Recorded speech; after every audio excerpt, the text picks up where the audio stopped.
berkali-kali berganti penghuni. Zamannya Mbak Mega jadi presiden katanya itu waktu karpet merah Istana Merdeka dibuka tuh banyak kulit-kulit kacang.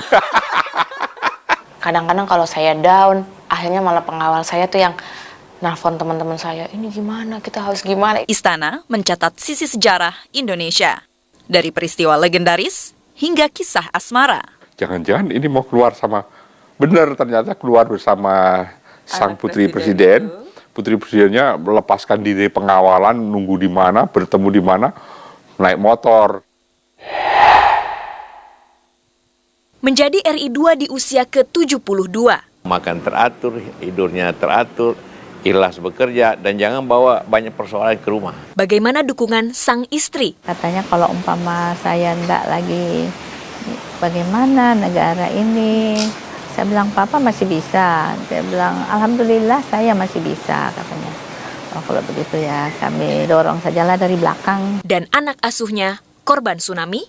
Istilahnya ketika seseorang sudah mengabdi kepada negara, urusan keluarga itu jadi nomor 2 sepertinya. Dari pengusaha kayu menjadi orang nomor 1. Pak Jokowi tidak pernah menyerah begitu, Bu? Tidak pernah menyerah. Harus lebih kerja keras lagi, lebih semangat lagi. Hidupnya telah menjadi inspirasi. Sebuah sejarah yang membanggakan lah di hidup saya gitu, pernah bekerja sama Bapak Jokowi. Dan motivasi. Kepala daerah lain tuh ajudannya cuma angkat berkas, buka pintu, tutup pintu. Bedanya kita enggak, kita di situ dipaksa Bapak untuk belajar, kita dipaksa Bapak untuk peka sama sekitar. Bapak tanpa suruh pun kita udah standby. Saya, Valdia Baraputri. Saya, James Simangunsong. Saya, Fanimu. Dan saya Najwa Shihab. Ketiga topik tadi akan hadir dalam 360 hari ini. Pemirsa, inilah penelusuran pertama.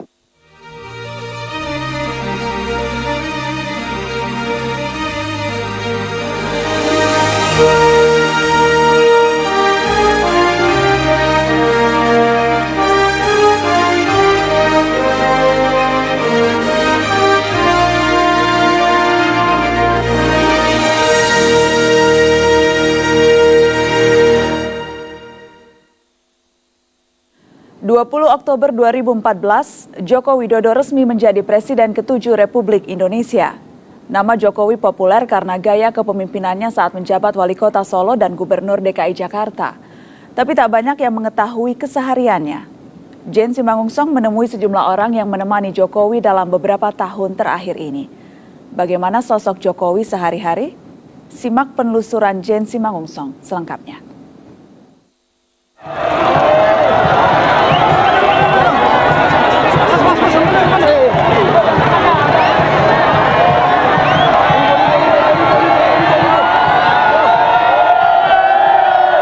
20 Oktober 2014.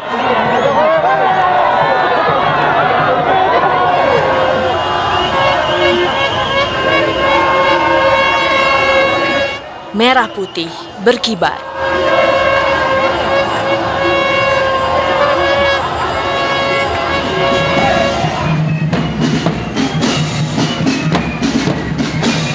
Semangat masyarakat berkobar. Menyambut Presiden baru Joko Widodo. Bangga, sebuah sejarah yang membanggakan lah di hidup saya gitu, pernah bekerja sama Bapak Jokowi.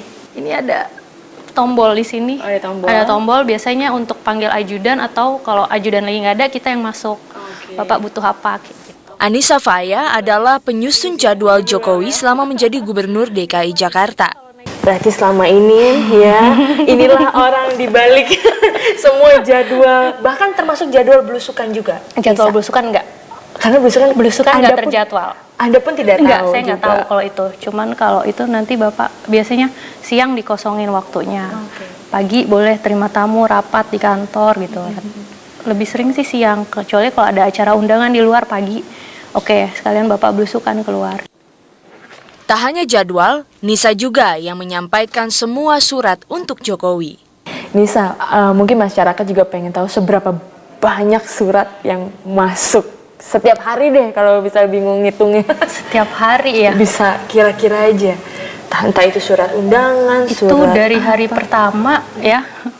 Pikir kita 100 hari pertama aja nih, 100 hari sabar-sabar pertama. Oke, gitu kan. oke. Itu banyak banget sampai 30 lebih deh sehari itu. Sehari itu. Iya, karena yang 100 hari pertama nih kita tuh, oh ya sabar 100 hari pertama. Biasanya gubernur-gubernur sebelumnya berkurang suratnya soalnya. Ini enggak? Ini enggak berkurang gitu. Bertambah terus gitu. Oh, Bapak selalu nanya setiap kamu mau mengajukan surat, Iya. apa Bapak selalu nanya, ini surat apa? Iya, gitu. surat apa, undangan dari mana, kalau misalnya ada narasumber, pesertanya berapa banyak, kayak begitu sih. Kamu yang menjelaskan. Detail acaranya tuh harus tahu sebelum masuk ke Bapak. Di balik padatnya jadwal rapat dan belusukan, Jokowi mungkin selalu nampak bugar. Namun, bagaimanapun, ia adalah manusia biasa. Kemudian bisa lihat nggak sih Pak Jokowi itu kalau marah atau bad mood tuh seperti apa sih? Nisa pernah? Bapak kalau capek mukanya udah lesu kelihatan sih, kalau udah capek banget tuh kadang kita coba kosongin jadwal dulu. Kadang ada tamu tidak terjadwal kan, atau acaranya dimulai agak siang kayak gitu. Ya kalau capek sih kayak gitu sih. Kalau udah acara sampai malam sekali itu kan, jadi kita juga yang ngatur waktunya Bapak. Pertama kali itu saya diajak belusukan ke pasar dari Jakarta Pusat. Itu Bapak cuma bilang, pokoknya kamu ikutin saya Mas. Belusukan ke Jakarta Pusat, ke pasar, sama ke puskesmas Bapak pada saat itu. Saya ingat banget tuh, saya pertama kali. Tugasnya saya itu sebenarnya, pertama saya ngikutin Bapak. Oke, pas dalam mobil tiba-tiba Bapak bilang, Mas, ntar kalau rambut saya kan suka turun ya Mas. Kalau Bapak bilang tuh kayak Superman Bapak. Oke. Nah, Bapak bilang tolong diingetin saya. Oh iya Pak, siap. Udah, mulai dari situ selama 1,5 tahun berjalan tuh saya, selain saya mengajuni di Bapak, dampingin Bapak kemana-mana, saya juga saya ada tugas khusus dari Bapak, ingetin Bapak untuk bener rambutnya. Oke. Bagaimana cara Anda mengingatkannya? Ada triknya dengan memberi kode atau seperti apa Mas Ivan? Contohnya Bapak lagi wawancara. Bapak wawancara sana ada angin, pasti kan jadi Superman Bapak tiba-tiba. Rambutnya miring. Ya, saya dari jauh, Bapak tuh pasti wawancara tuh pasti selalu ngelirik ke kita. Pas Bapak ngeliat ke saya langsung gini. Oke, Bapak langsung tangan otomatis ngikutin. Ivan Sigiro adalah salah satu ajudan yang menemani Jokowi selama 2 tahun terakhir ini. Ia menceritakan perbedaan Jokowi dengan pemimpin daerah lainnya.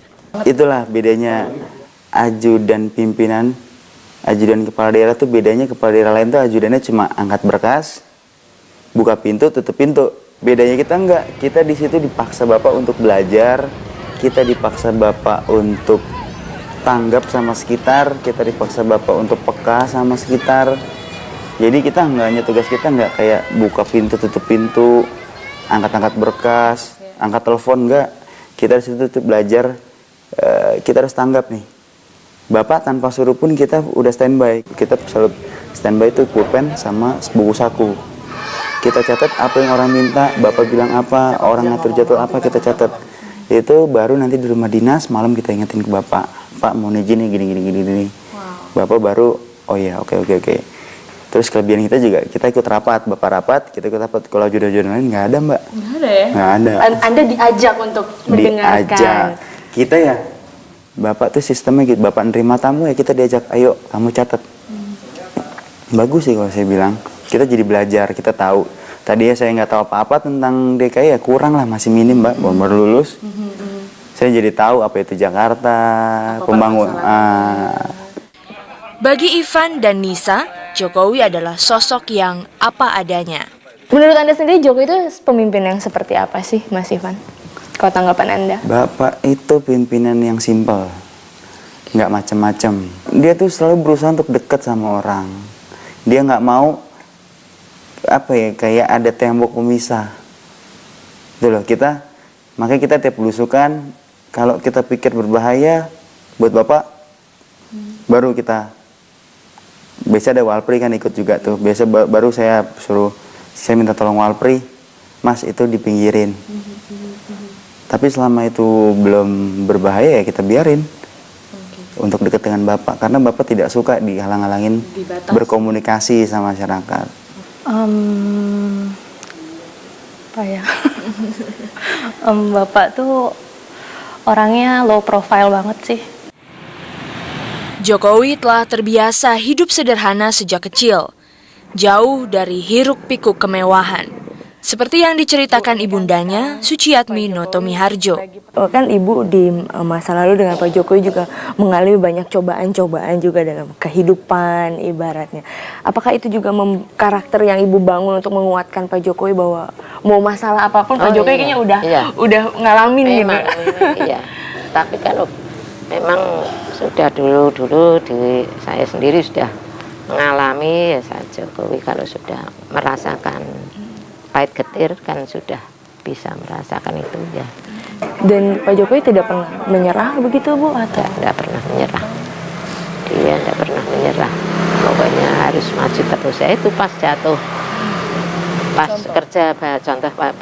kerja pertama kan baru pertama kali kerja Mbak.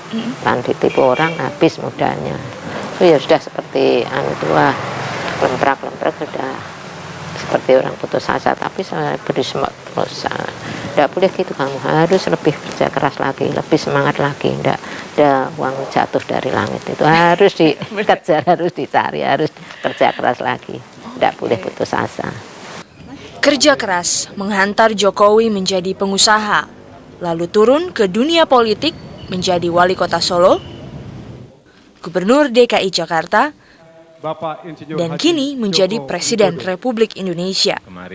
Nah, Ibu, waktu saat Pak Jokowi masih mulai masuk dalam jabatan-jabatan kenegaraan atau pemerintahan seperti wali kota Solo misalnya, terus jadi gubernur, terus sekarang jadi presiden, Ibu ada melihat perubahan nggak ke Pak Jokowi sebagai anak? Sama sekali tidak ada perubahan. Tidak ada. Tidak ada. Masa segitu aja terus, tapi ya udah kamu enggak jangan, pokoknya jangan berubah. Udah gitu terus sampai kamu nanti jabatan apa saja harus gitu. Pokoknya biasa saja, jangan berubah, jangan mulah-malih. Menjadi presiden itu tantangannya banyak, tidak hanya soal orang-orang di sekitar, tapi juga soal kekuasaan, mungkin nanti ada godaan-godaan di jabatan, uang, dan sebagainya. Ibu melihatnya bagaimana? Ya, saya sudah pesan itu, kalau yang bukan haknya, jangan kepingin, jangan, pokoknya kamu tujuannya mengabdi kepada rakyat. Harus fokus, harus jujur, itu dipegang. Saya pesan dari dulu, harus jujur, tulus dan ikhlas.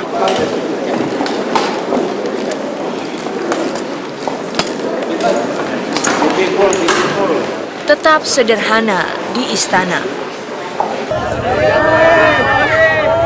tanpa batas dengan rakyat, adalah pekerjaan rumah bagi Jokowi, di samping tanggung jawab beratnya sebagai Presiden RI.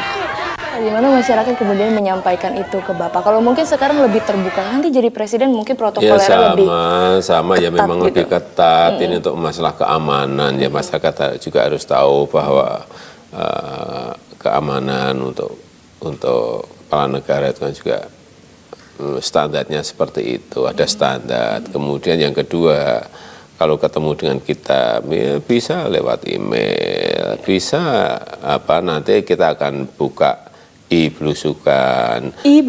Kemudian nanti bisa juga ya, kalau pengen lewat surat ya lewat surat, tetapi apapun kalau bertemu dengan kita itu ya memang harus ada perencanaan prosedur. Kalau sekarang kan ketemu Bapak ya udah mudah, tapi enggak. Anda harus menjalankan itu ya Pak Jokowi. Saya yakin tugas sejarah yang maha berat ini akan bisa kita pikul bersama-sama dengan persatuan, dengan gotong royong, dan dengan kerja keras.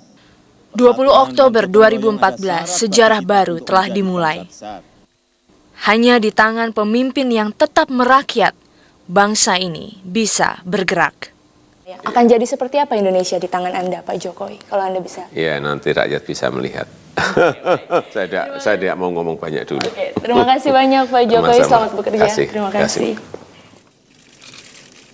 Bismillahirrahmanirrahim. Demi Allah, saya bersumpah akan memenuhi kewajiban Presiden Republik Indonesia dengan sebaik-baiknya dan seadil-adilnya,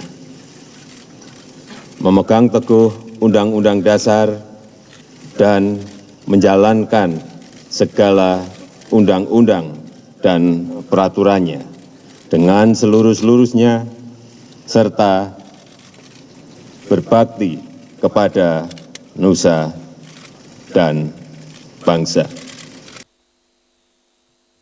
Ibu dan Bapak kan mengadopsi Haikal. Seperti apa kedekatan Ibu dengan Haikal? Ya seperti anak sendiri lah. Tapi dia tinggal di Makassar kan. Mama, papa tuh selalu ingat kalau saya tuh ada. Tidak dibedakan? Tidak. Semoga papa tetap sehat. Saya selalu mendoakan yang terbaik. 360 segera kembali.